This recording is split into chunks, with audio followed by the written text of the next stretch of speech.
everyone, welcome back to Non-Stop Kids Entertainment TV. My name is Rebecca, and as you can see, we're not in my kitchen right now. That's because it's such lovely weather. I spent most of the morning gardening. But I think it's time for a break.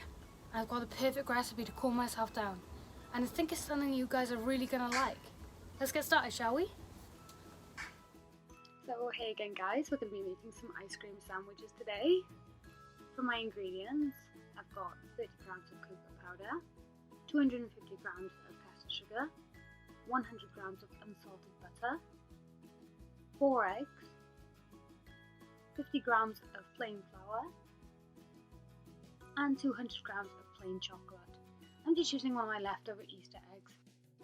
For your equipment, you're going to need a bowl and a smaller bowl, but I forgot to get one out, a whisk, a wooden spoon, and a lined baking tray. As you can see, I've already lined this one with a little bit of oil on the bottom and on the top of the baking paper. Make sure that the brownies don't stick to the pan. Now, I know you guys know the drill. I'm going to put it in again anyway, just to remind you to wash your hands before you handle any kind of food. It's extremely important, especially during these times. Remember to wash your hands really thoroughly and wash everywhere, just like in this video. Have your parent or guardian preheat the oven to 180 degrees for you, and we can get started. So get your eggs and your sugar and crack them into the bowl. Remember to be extremely observant when you're cracking your eggs. We don't want to get any eggshell in with the contents. And while our eggs are cracked, we're going to add in all of our sugar all at once.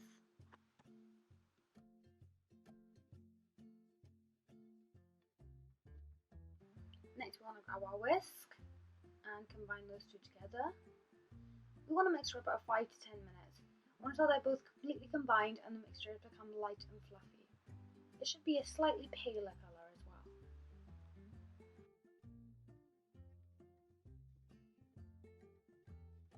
Putting that mixture aside for a second, we just want to move on to our next step.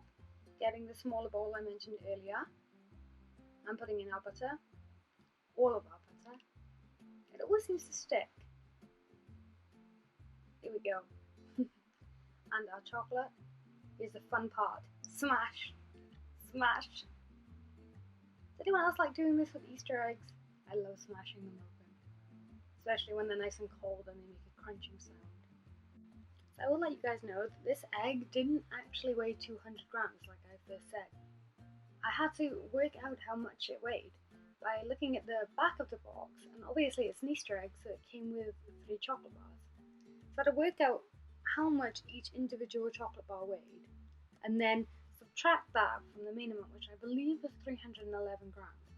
And it turns out I actually didn't have enough plain chocolate in this one egg, so I had to go and get another egg, one that I had already started, shh, don't tell anyone, and use some of that in order to create 200 grams.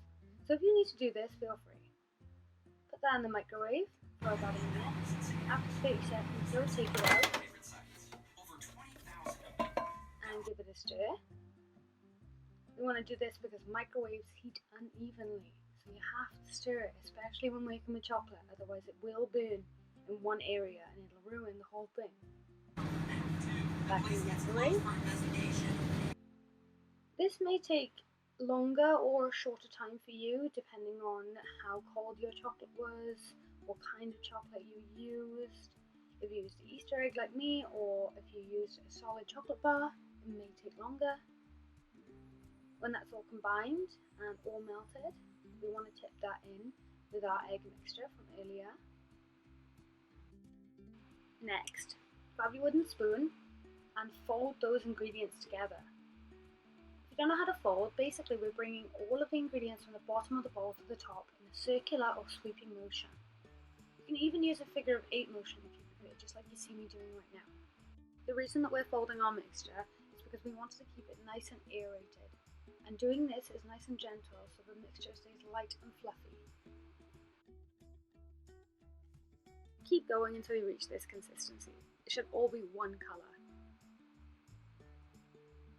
Next we want to grab our sieve and add in our plain flour and our cocoa powder. If you don't have a sieve, you can just put both of these in a bowl together and mix until there are no lumps.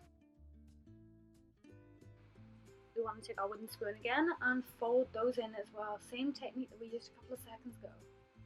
At this point, if you like, you can add some pecans or peanuts, some chopped up candy bars like Snickers or Mars bars, or even mini marshmallows. It's completely up to you. Next we want to grab our baking sheet, which should be pre-aligned from earlier, and we want to tip our mixture in. Now I'm just taking my wooden spoon and using it to spread the mixture to the edges and make sure that it's nice and even all over the pan.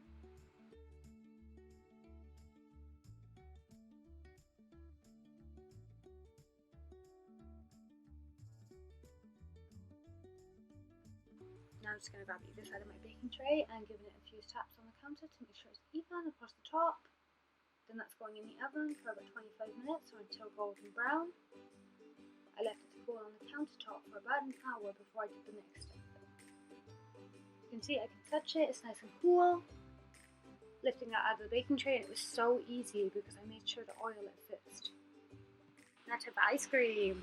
As you can see, I've got this rectangular ice cream that I found in the shop that I thought would be mega convenient for this recipe. And it really did help. But if you can't find this, don't panic. Just get a box or a carton of your favourite ice cream. Let it soften up on the countertop for about 5 to 10 minutes and cut your entire tray of brownie in half. Spread an even layer of the ice cream on top of one half of the brownie, put the other half on, and then afterwards you can separate into sections. Or you can just do what I'm doing, which will be even easier with the type of ice cream I have, and just making both sides of the ice cream sandwiches straight from the brownie mixture.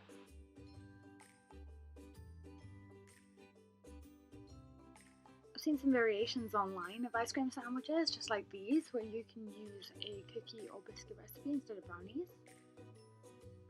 I'm using brownies because I like the fudgy texture. I'm just cutting off a slice of my ice cream and placing it on the brownie. See how easy it was with the rectangular shaped ice cream? I've made an almost perfect slice on first try. Just doing up the edges a bit and then putting it on the top of the sandwich. I've also got some clear cellophane wrap. These are made for chocolates or cookies, but I'm just going to put them in here so that I can put them in my freezer and separate them nicely. And you can take these out and eat them by themselves, or you can put them on a plate and decorate them. It's completely up to you. And we are done, guys. I think this was an amazing way to start off our summer with these lovely frozen treats. And I hope you guys enjoy them during these lovely sunny days, even if it's just in your back garden. Stay safe, and I'll see you next week. Bye bye, everyone.